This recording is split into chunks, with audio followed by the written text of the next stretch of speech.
Hello and welcome to MG Tracy. Now I thought you might be interested to see what it's been like the first 1,000 miles in the Hyundai Tucson, which is an intermediate SUV.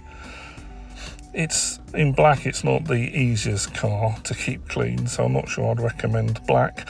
And Hyundai have really had a good go at styling recently, and the whole thing does feel very modern. Something I don't really like is the headlights like this. Having your headlight beam broken down into so many bulbs gives you an irregular, odd pattern at night on the road. I don't like it. Another thing I don't like is this gully. It fills up with debris and leaves and bits and tree.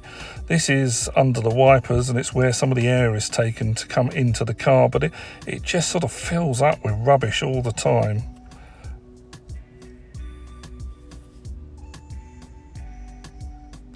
Now there's a very low release here for the powered boot. You can do it from the key, but it's quite tricky. You have to hold it all the time. One of my other problems with this is the build quality in the back here of the Tucson. So the space is okay, although if you have one seat down like this, you will find you get a warning on the dash every time you want to leave the car that there's something or somebody on the rear seat. It doesn't seem to realise it's just being folded down. But everything here is so easy to mark. Look at that, right? You just put a suitcase on it, marked permanently. I can't seem to get that off.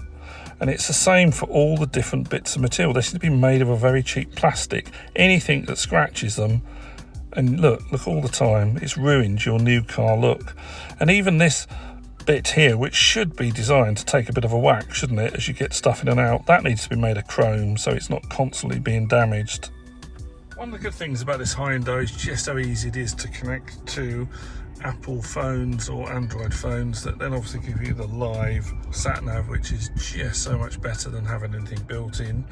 You do find that the buttons are all over the place on this. So you've got a funny rocker switch here for the volume, and the tuning is actually a bit of a stretch over there.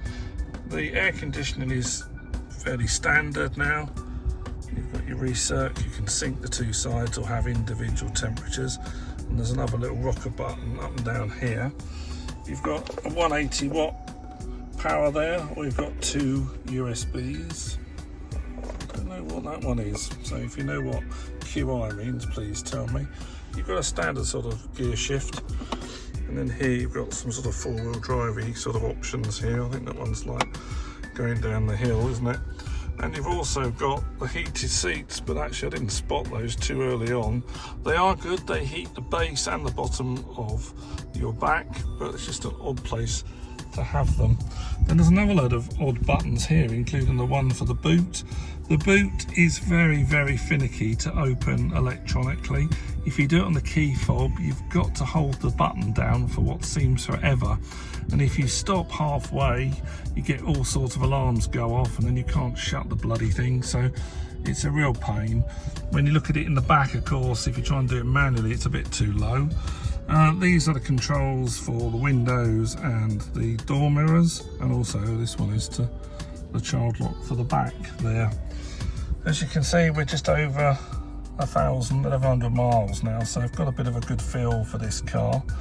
Miles per gallon wise, I have it almost permanently in smart. This is where the drive mode is, and that allows you to go through different options. You've got sport, you've got smart, or you've got normal. Now smart, it learns your driving pattern and will give you the best miles per gallon. What sort of miles per gallon can you expect? Well, if you take it easy and you're in smart mode and you don't have the air conditioning going full whack, you can get up to 40 miles per gallon. So that's 40 miles per US gallon, which is obviously smaller than everyone else's gallon. So if you're comparing that in the UK, you're going to be getting close to 50 miles to the gallon if you're taking it easy there.